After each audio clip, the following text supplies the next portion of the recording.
Hey guys, how are you? Okay, so I'm back as promised.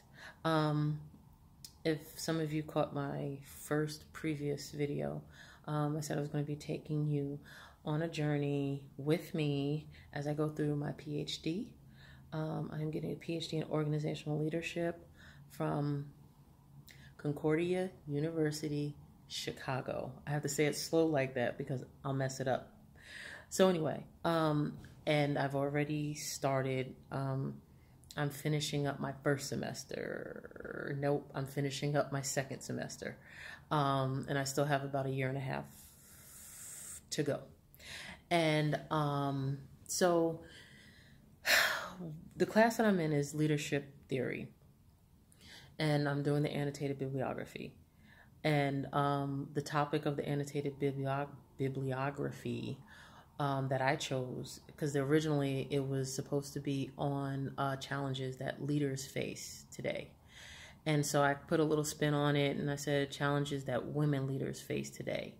And so as I was researching, and finding just different sources, because one of the topics that I identified as a challenge was dealing with like the glass ceiling, glass cliff effect, and also to opt out, temptations to opt out. You see a lot of women get to a certain level and opt out before they ever get to executive leadership. And the reason why that's important is because they kind of all tie in. They both tie in. And I have another topic, but I'm still working on that. The assignment is due Sunday. I got to get 15 sources, and I think I only have 6. But it's Thursday, so I can get that done. So anyway, so concerning the glass ceiling, glass cliff effect. So the glass cliff effect is basically the notion that companies only put CEOs, women CEOs, in place when the company is performing bad. The glass ceiling effect, we've all heard it, is basically where there's this invisible barrier, it feels like, for minorities, women, different races, anything but the majority, which is traditionally known as being, white males. That barrier that stops them from getting as far as, their counterparts.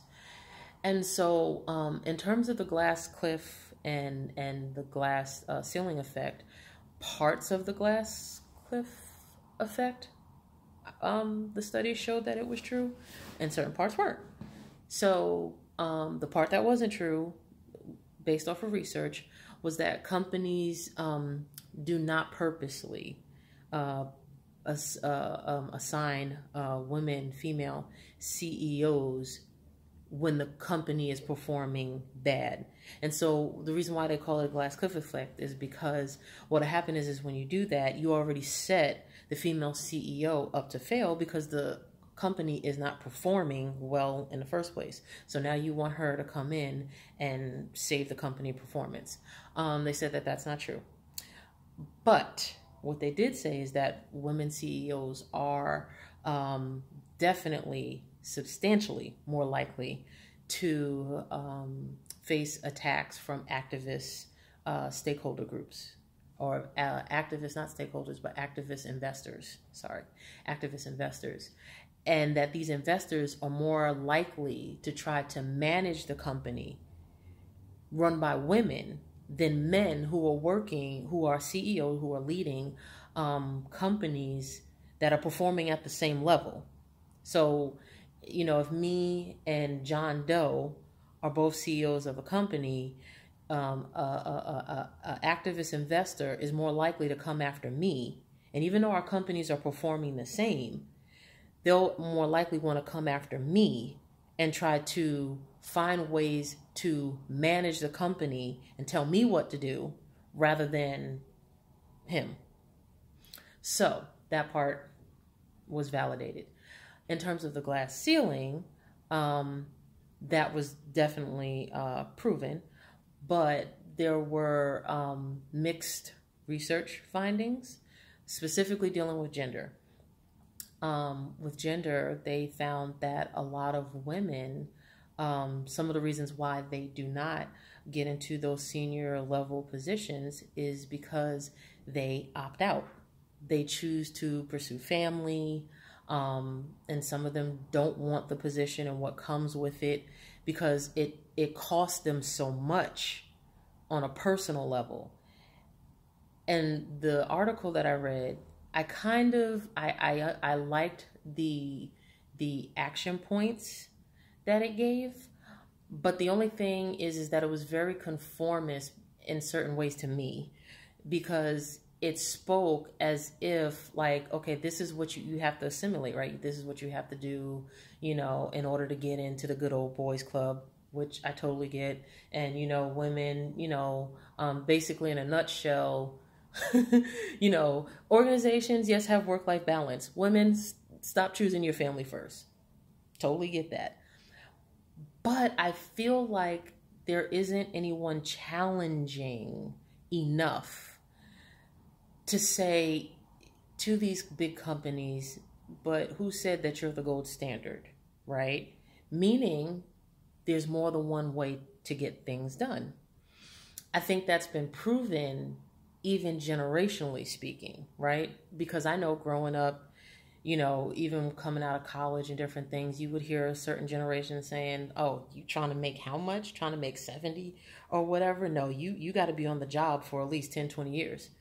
And, the funny thing is that my generation was like, oh, really?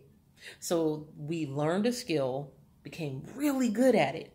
And then the companies was like, we'll pay you. So now coming out, you can make, depending on your skill set, you can make a little decent amount of money. Now, mind you, I live in New York. Decent amount of money depending on that skill set. And so then those same people were like, oh, snap. Like even when they used to get on us about job hopping. But the reason why we would job hop is because we saw how these companies treated our parents. How they would work like a dog for 30 years only to get a gold watch and their pension taken. Or for them to pass away of cancer and the coworkers show up to the funeral and then go on about their business. So it makes you wonder, like, what am I investing in? All for some folk to have somebody else in my seat, God forbid something happened to me. So and then we were also raised as latchkey kids. So we kind of saw the effects of that, the front and the back end. So it's like when you look at it from a holistic view, it begins to like make me want to challenge the way that things are set up, to say, who said that that's the only way to do it? Why anybody, male, female, whatever, why is it that my ability and talent can be invalidated because I want work-life balance? Because if you really think about it, a company who's willing to accommodate talent is truly the company that has the competitive advantage. Because imagine the people that you count out all because they can't work the way that you want. And yet we live in a time where there's so much flexibility. There's some virtual, there you have people that are contracting out. There's Upwork, there's Fiverr, there's so many different tools where people are still using their gift, their knowledge. They're just not doing it for company X, Y, and Z. And then somebody sees them, some startup or something sees them and says, you know what, we could use you.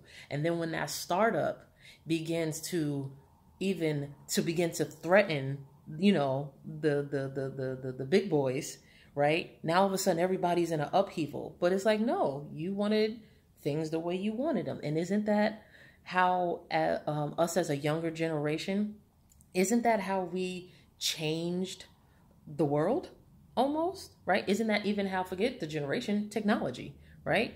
The global economy, is that not how it caught a lot of older companies with their pants down, right? I mean, because if you look back before, you could not have told Blockbuster that Netflix would have replaced them. They were the biggest thing out there. They thought their way was right. There was only one way to do it. And then here comes Netflix. Totally, blows it out the water. So it's like, it makes me want to challenge and reassess the way that we even deal with the talent pool. To say, okay, when you say talent pool, that means you're looking for talent, right? And so that means you have a need. So why not focus on the thing you're going for, the actual talent, right? Let this be mutual. Why do I have to destroy my family to build up your company? And I'm not saying I'm being extreme, of course, but at the same time, am I being extreme? And I'll talk about that later, because I actually had a one-on-one with the CEO of my company, who is a woman, and what she shared with me, I can understand why some people opt out. And I'm not just talking about females, because I think even some men, as they begin to have families, are like, wait a minute, I don't want to be like the guy that I've seen growing up, who's the CEO on his second, third, fourth, fifth, whatever marriage, or his kids don't have that connection to them. Yeah, he paid for everything, but they don't have that connection. And is that a bad thing? Are what we asking for, is that really called taking it easy? Or is that just called just balance? Like, for example, I don't mind working late. When I come home from work, like I'll work, from 8 to sometimes 5 or whatever, right? But then I'll come home after I put my kids to bed, after, we go over homework, have family time. I'm a night owl. So I'll go home, I'll do all of that, and then I'll reopen my computer. And if I know I have a project or something that is due, I will be online. We deal with international people. So there are times where, I'm dealing with somebody who's in a totally different time zone. And it's 10 o'clock here, it's morning time there. So it's just like rethinking, and it just really has, this particular project really opened my eyes and had me thinking, like, I want to challenge this. Challenge. So that is my takeaway from this particular class, and I will upload more as I remember, because I do want to cover more from this class. So thank you guys for listening. I'm sorry that this video was long. My other ones will be long, but I hope they're engaging. That's what I do hope. Okay? All right. Bye, guys.